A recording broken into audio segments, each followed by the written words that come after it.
오늘은 마가복음 8장 14절에서 21절까지 말씀 묵상합니다. 8장 14절에서 21절까지 말씀 있습니다. 제자들이 떡 가져오기를 잊었음에 배에 떡 한 개밖에 그들에게 없더라. 예수께서 경고하여 이르시되 삼가 바리새인들의 누룩과 헤롯의 누룩을 주의하라 하시니 제자들이 서로 수군거리기를 이는 우리에게 떡이 없음이로다 하거늘 예수께서 하시고 이르시되 너희가 어찌 떡이 없음으로 수군거리느냐? 아직도 알지 못하며 깨닫지 못하느냐? 너의 마음이 둔하냐? 너희가 눈이 있어도 보지 못하며 귀가 있어도 듣지 못하느냐? 또 기억하지 못하느냐?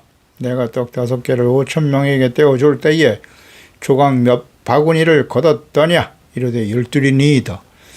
또 7개를 4,000명에 떼어줄 때에 조각 몇 강주리를 거뒀더냐? 이르되 7이니이다. 이르시되 아직도 깨닫지 못하느냐 하시니라. 아멘. 영적 무지와 육체적 필요에만 집착하는 제자들. 예수님께서 오병이어와 칠병이어로 수만 명을 먹이시는 기적을 행하셨으나 제자들은 이 기적에 대한 주님의 뜻과 본질에 무지하고 여전히 자신들이 먹을 음식이 없음을 염려하고 있는 제자들에게 바리새인들과 헤롯의 누룩을 조심하라 라고 예수께서 경고하십니다. 이것은 제자들의 영적 무지를 책망하시고 바로잡으시려고 하는 의도로 하신 말씀입니다. 하나님의 아들이시고 그리스도이신 예수님의 정체성, 또 주님의 가르침의 본질을 깨닫지 못하는 제자들의 모습을 잘 보여줍니다. 예수님은 오직 육체의 필요인 음식, 떡에만 얽매여 있는 제자들의 물질주의적 사고방식을 지적하시면서 진정으로 중요한 영적 이해력과 분별력을 갖출 것을 촉구하시는 것이죠. 제자들, 즉 그리스도인들의 삶의 우선순위, 가치의 우선순위가 어떠해야 하는지 예수님의 구원의 사역을 이해하는 데 있어서 제자들이 직면한 영적 장벽을 드러내고 한계죠. 모든 시대 그리스도인들에게도 교훈을 주고 있습니다. 먼저 제자들의 근심과 예수님의 그 바리새인과 헤롯의 누룩에 대한 경고의 말씀 14절이죠. 떡을 가져오기를 잊었다. 한 개밖에 없더라. 그러니까 바리새인들과 서기관들이 예수께서 하나님의 아들이라는 표적을 보여줄 것을 요청했으나 예수님께서는 이것은 하나님을 시험하는 이다 라고 생각하고요. 패역하고 교만한 자들의 의도를 아시고 그들을 떠나서 저희들과 함께 배를 타고 건너편으로 가셨습니다. 그들과 함께 할 수 없었습니다. 기회가 주어지는 거죠. 서기관과 바리새인들도 예수님을 친히 경험하고 그 말씀과 행하시는 일을 보고 겸손히 깨닫고 회개하고 돌이켜 믿음으로 구원받을 수 있는 기회가 주어졌지만 이들은 끝내 그 기회를 저버리고 마는 것입니다. 떡을 준비하지 못해서 배에 떡이 한 개밖에 없다는 사실을 알고 염려하고 있었습니다. 이는 방금 전 오병이와 칠병이의 기적을 통해서 수많은 사람들을 먹이신 예수님의 능력, 전능하신 하나님의 아들이신 예수께서 행하신 기적에 대해 그 의미에 대해서 전혀 이해나 깨달음이 없습니다. 그저 현실적인 육체적인 필요, 무엇을 먹을까 이거에만 집착하고 있었습니다. 그들은 예수께서 원하시면 육체의 필요, 떡을 공급하실 수 있는 창조의 능력을 가지신 하나님의 아들이시라는 예수님의 정체성, 그분의 전지전능하신 하나님의 아들이심에 대한 믿음을 잃어버렸습니다. 믿음은 예수께서 누구신가를 아는 것에서부터 시작되는 거예요. 아는 것이 믿음입니다. 모르는 것을 믿을 수는 없습니다. 그러니까 예수님의 정체성과 능력에 대한 이해와 믿음이 없으면 현실 앞에서 염려하고 걱정하게 되는 것입니다. 염려와 불신앙에 떨어지게 됩니다. 그래서 마태복음 6장 31절 이하에도 염려하여 이르기를 무엇을 먹을까 마실까 입을까 하지 말아라. 무엇을 먹을까 입을까 마실까 의식주. 사람에게 있어서 매우 기본적이고 필요한 욕구이지요. 이것이 충족되지 않으면 삶이 유지될 수 없는 것이죠. 그래서 항상 이것 때문에 염려하며 살아갈 수밖에 없습니다. 하지만 이것은 다 이방인들이 구하는 것이다. 너희 하늘아버지께서 이 모든 것이 너에게 있어야 할 줄을 아시나니라. 아멘입니다. 너희는 누굽니까? 예수 그리스도를 믿는 거죠. 예수님이 하나님의 아들 그리스도이시며,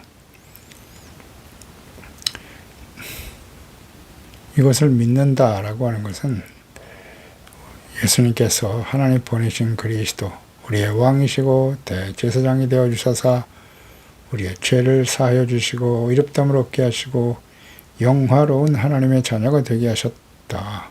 전능하신 하나님의 아들이라는 사실을 알고 믿는 것이죠. 네, 그러면 하나님께서는 이미 우리의 필요를 다 아시고 때를 따라 채워주시는 분이십니다. 즉 우리가 삶의 우선순위를 바르게 세우고 하나님의 나라와 의를 먼저 구할 때입니다. 그러면 모든 것을 더해주신 하나님이십니다. 아멘이죠. 지금까지 살아온 우리의 삶의 여정을 돌이켜보세요. 예, 하나님을 믿고 의지하고 하나님의 자녀로 주님의 말씀을 따라 살아가는 우리의 삶의 여정에 부족함이 있었습니까? 아니요. 모든 것을 채워주신 하나님의 은혜를 감사하고 찬양할 수밖에 없는 것입니다. 만약 그렇지 못하다면 어렵지 않아요. 삶의 우선순위를 바르게 세우면 되는 것입니다. 진정 하나님과 예수께서 나의 삶의 주인이신가? 우리의 삶의 목적, 삶의 우선순위가 잘못되어 있지 않는가? 이거 회복하면 하나님의 약속은 그대로 성취되는 것입니다. 근데 지금 제자들 보세요. 무엇을 먹을까 마실까 이걸 염려하고 있잖아요. 떡이 하나밖에 없는데 우리 어떡하지? 안 가지고 왔는데. 그 전능하신 하나님의 아들 예수 그리스도를 믿고 따르는 하나님의 자녀들은 이방인들과는 다르게 육체적인 필요만을 염려하는 사람들이 되어서는 안 되고요. 하나님의 나라와 그의 의를 먼저 구하는 전능하신 하나님의 아들 예수 그리스도를 그냥 입술로만 고백하지 말고요. 진실로 믿어야죠. 15절에 예수께서 경고에 이르시되 삼가 바리새인들의 누룩과 헤롯의 누룩을 주의하라. 먹을 음식, 떡이 없어 염려하는 제자들에게 예수께서 하신 말씀이죠. 바리새인들의 누룩과 헤롯의 누룩을 조심하라. 경고하여 이르시되, 경고하다라는 말이 헬라어의 디아스텔로, 주의하다, 더 나아가서 엄격한 금지의 의미를 가진 말이에요. 경고한다, 금한다는 거예요.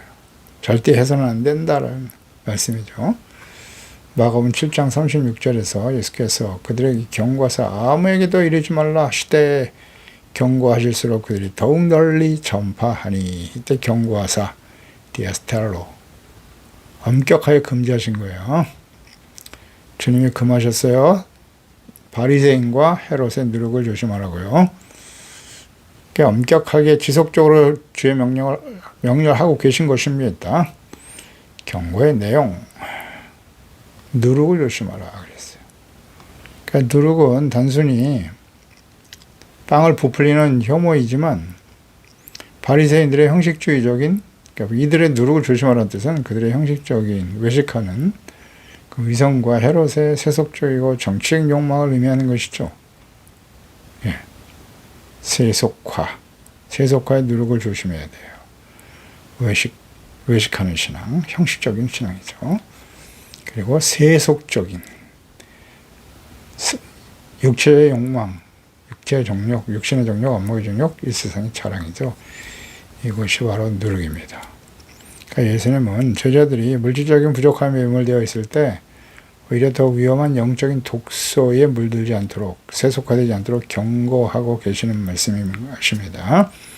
이것은 모든 시대, 특히 오늘날 이제 예수 그리스도의 재림과 마지막 심판이 임박한 시대에 우리에게 주시는 말씀입니다. 오늘날 이 시대 모든 사람들의 중요한 주제는 무엇입니까?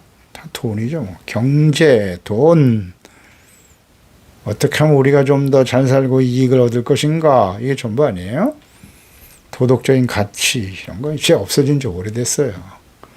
모든 시대, 모든 사람들에게 나타나는 현상이지만 특히 마지막 심판이 임박한 시대는 더욱더 그러한데, 하나님이 없는, 그 마음속에 하나님이 없는 사람들은 다 육신의 정욕과 안목의 정욕, 이 세상의 자랑을 따라 살아가는 것입니다.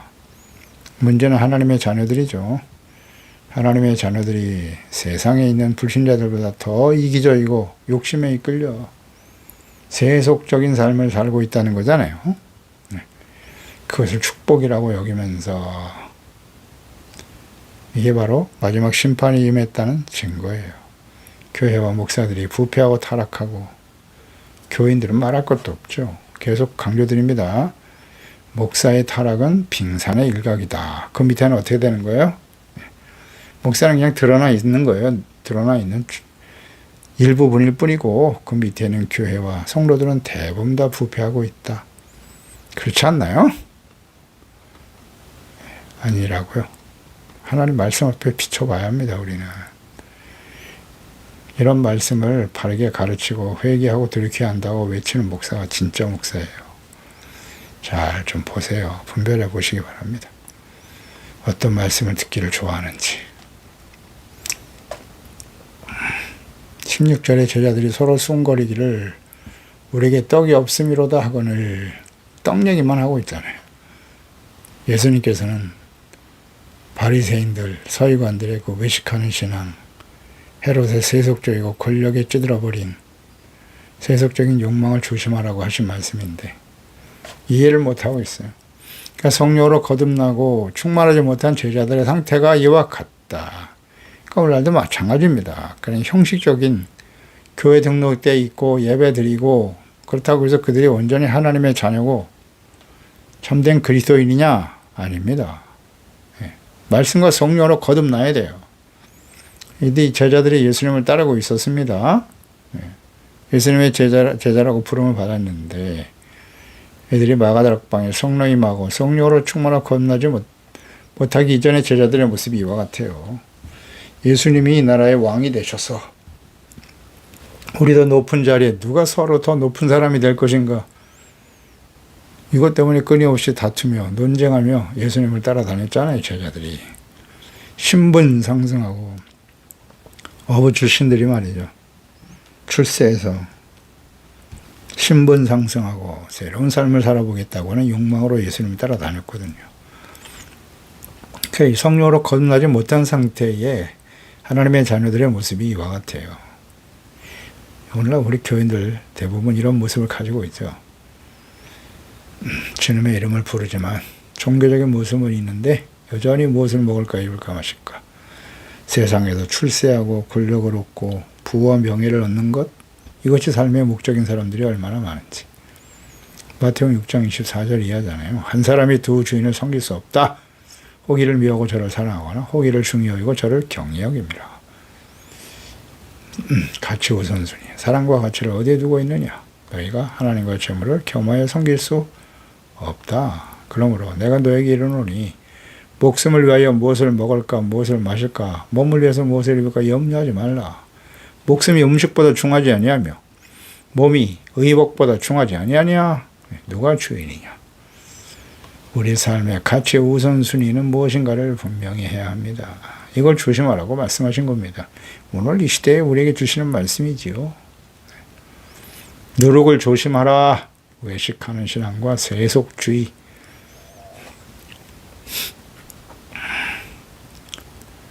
예수님의 책망과 제자들의 무지에 대해서 17절, 18절에 말씀하죠. 예수께서 아시고 이르시되 너희가 어찌 떡이 없음으로 수군거리느냐. 아직도 알지 못하며 깨닫지 못하느냐. 내 마음이 둔하냐. 예수님 책망하시네요. 누룩을 조심하라고 했더니 떡이 없는 것을 걱정하고 있어요. 눈에 보이는 육신의 필요만을 생각하고 있더라. 너희가 어찌 떡이 없음으로 이논하느냐. 너의 마음이 어찌 그리 둔하냐. 이 둔하다가 헬라의 포로, 굳게 하다, 단단하다, 완악하다. 그런 뜻이네요. 둔하다는 건 마음이 딱딱하게 굳었다. 길가 같은 마음을 가지고 있다는 거예요. 무슨 의미인지 아시겠죠? 단단한 마음이다. 둔하다. 당시 제자들의 마음의 상태가 어떠하다고요? 길가. 혹은 돌밭이겠죠? 잠시 은혜를 받는 것 같으나 자신들에게 시련이 다가오니까 예수님 버리고 다 도망치잖아요. 그것이 길가 돌밭 같은 마음 아닌가요? 예수님 정확하게 아시잖아요. 어찌 마음이 이렇게 둔하니 단단하고 완악하고 딱딱히 굳어져서 예수님이 어떤 분이신지 그분이 하신 말씀과 행하신 모든 일들에 나타난 의미가 무엇인가에 대해서 깊이 묵상하고 뿌리를 내리고 주님을 따라야 되는데 전혀 그렇지 못하다는 거죠. 길가 돌밭이었다. 이 말씀 속에서 우리가 묵상이 되는 바입니다. 우리는 어떤가요? 우리 마음의 상태는. 그래서 열심히 교회 나가서 예배만 잘 드리면 다 그냥 착하고 좋은 마음이 되는 거예요? 아니요. 열매를 보아라. 열매가 없는 마음은 길가 돌밭 가시떨기입니다. 열매가 없잖아요. 그런 마음속에 아무리 말씀을 들어도 열매가 없다니까요. 그러니까 우리 마음의 상태가 어떠한지를 확인하고 싶으십니까? 그럼 어떻게 해야 돼요? 어렵습니까? 내가 어떤 열매를 맺고 있는가? 성령의 열매, 빛의 열매를 우리의 인격 속에 삶 속에 맺고 있는가? 살펴보면 되겠죠. 그렇지 않다면 빨리 기경하면 되는 거고요. 길가와 돌밭, 가시떨기와 같은 나의 마음을 갈아엎어 주시고 새 마음, 새 영을 부어 주소서. 기도해야 될 거 아니에요. 온유하고 겸손한 주님의 마음을 본받고 따르게 하시옵소서. 기도해야 됩니다. 다른 기도 필요 없어요, 사실은. 우리의 심령이 새로워지기만 하면 겸손해지잖아요, 겸손. 그러면 하나님의 은혜가 임하겠죠. 18절에 너희가 눈이 있어도 보지 못하고 귀가 있어도 듣지 못하느냐 또 기억하지 못하느냐 이 둔한 것과 연결이 되는 거예요. 길가 돌밭과 같은 마음을 가지고 있으니까 눈앞에서 기적이 일어나고 예수께서 수많은 기사와 이적을 행하는 것을 듣고 보고 주님께로부터 직접 가르침을 받았지 않습니까? 온전하지 못한 목사들이 전하는 말이 아니라 예수님이 직접 가르쳤잖아요. 말씀을 가르쳐 주셨지 않습니까? 근데 그 말씀을 듣고도 이렇게 믿음이 없단 말이지. 이거 참. 그러니까 우리 마음의 상태가 문제인 거예요. 무릇 지킬 만한 것보다 곧네 마음을 지켜라. 생명의 근원이 이에서 남이니라. 어떤 마음이 될까요? 돼야 할까요? 온유하고 겸손한 마음이잖아요. 너희는 내게 와서 나는 마음이 온유하고 겸손하니 내 멍에를 메고 내게 와서 배우라고 하시잖아요. 예수님의 마음을 배워야 합니다. 예수님을 보고도 믿지 않는 완악하고 어리석은 주의 백성들의 특성. 그 특성이 바로 요한복음 12장 37절 이하에 잘 나타나 있습니다. 이렇게 많은 표적을 그들 앞에서 행하셨으나 그를 믿지 아니하니 이는 선지자 이사야의 말씀을 이루려 하심이라. 이르되 주여 우리에게서 들은 바를 누가 믿었으며 주의 팔이 누구에게 나타났나이까 하였더라. 그들이 능히 믿지 못한 것은 이 때문이니 곧 이사야가 다시 일렀을 때 그들의 눈을 멀게 하시고 그들의 마음을 완고하게 하셨으니 이는 그들로 하여금 눈으로 보고 마음으로 깨닫고 돌이켜 내게 고침을 받지 못하게 하려 함이라 하였음이더라. 아멘입니다. 어리석은 예수님께서 수많은 기사와 이적을 행하셨지만 믿지 못한 것은 선지자 이사야를 통해서 하신 말씀이 그대로 이루어진 것이다. 믿지 않은 유대인들의 그 마음의 완악한 상태에 그들의 마음을 완고하게 하셨다. 듣고도 깨닫지 못하게 되었다라고 하신 말씀이 그대로 이루어진 거야 라고 하셨죠. 이는 단순히 떡에 대한 문제가 아니었죠. 그들의 믿음에 온전하지 못한 즉 영적인 통찰력의 부재를 지적하신 말씀이에요. 그러니까 예수님은 수많은 기적을 통해서 자신의 놀라운 하나님의 능력, 창조적인 능력이죠. 그리고 하나님의 나라가 이 땅에 임하실 것을 말씀하셨어요. 분명히 보여주셨습니다. 그래서 오병이어 7병의 사건은 단순히 떡을 배불리 먹이는 행위가 아니라 예수께서 생명의 떡이시고 그분을 통해서 영적인 필요가 임하게 될 것임을 보여주는 표적, 기적이었던 것입니다. 그러나 제자들은 현상만을 보잖아요. 그 표적의 본질적인 의미를 깨닫지 못하고 현상에만 집착하고 여전히 인간적이고 육체적인 시각에 머물러 있습니다. 그들은 예수님의 기적을 단지 배를 채우는 사건으로만 이해하고 있었던 거죠. 그 안에 담겨진 영적인 진리를 보지 못하고 있었습니다. 그러니까 예수님의 이 책망은 제자들이 단순히 깨닫지 못하는 것을 넘어서 마음이 둔하다. 길가와 같이 마음이 완악하고 딱딱하게 굳어져 있다는 거예요. 즉 진리의 말씀을 받아들일 만한 준비가 되어 있지 않는 길가 같은 마음의 상태를 보여주고 있다고 말씀하신 겁니다. 그들의 영적 눈과 귀는 닫혀 있었고 예수님의 말씀을 통해 계시되는 하나님의 뜻을 분별하지 못한 것입니다. 이어서 기적에 나타난 그 의미와 뜻을 기억하라고 하는 또 깨달아야 한다, 깨달음을 촉구하고 계시네요. 19절에 내가 떡 5개를 5천 명에게 떼어줄 때 조각 몇 바구니를 거두었지? 12인데요. 그러니까 이 제자들이 그 5병이와 7병의 기적을 다시 한번 상기시키게 하시는 거예요. 이 제자들에게. 각각 얼마나 많은 바구니에 남은 조각을 거두었는지를 물으신 것입니다. 그러니까 제자들은 그것은 정확히 기억하고 있네요. 12바구니, 그 다음 7바구니라고 대답을 했어요. 이런 제자들이 기적에 나타난 어떤 현상이나 사실 자체는 기억하고 있는데 그 사건에 나타난 의미, 영적인 본질적인 의미죠. 왜 예수께서 이런 기사와 이적을 행하셨는가. 물론 그들의 배고픔을 채우기 위해서 예수께서 행하신 일이겠지만 그 일을 행하시는 그 과정을 잘 묵상해 보면 예수님께서 사람들을 불쌍히 여기신다는 긍휼과 또 더 나아가서 예수님께서 그와 같은 일을 행하실 수 있는 창조적인 능력을 가진 하나님의 아들이라는 사실을 놓치고 있잖아요. 그래서 어떤 일을 행하셨는가 예수께서 단순히 일어날 수 있는 어떤 사건인지 당신은 놀라고 흥분하고 있었죠? 그런데 그 사실에 대한 깊은 통찰이 없습니다. 우리가 이런 식으로 예수님과 하나님의 말씀을 묵상하고 있지는 않는지 잘 생각해 봐야 합니다. 단지 배고픈 사람들이 배불리 먹었고 남은 조각을 담은 바구니 숫자가 얼마였는지 이것만 기억하고 있었다는 거예요. 그러니까 예수님께서 어떤 의도로 이런 질문을 하고 계신지에 대한 이해도 없는 상태인 것을 알 수 있어요. 그러니 예수님께서는 이 질문에 이어 너희가 아직도 깨닫지 못하느냐? 내가 왜 이런 질문을 하는지? 라고 묻고 계시는 겁니다.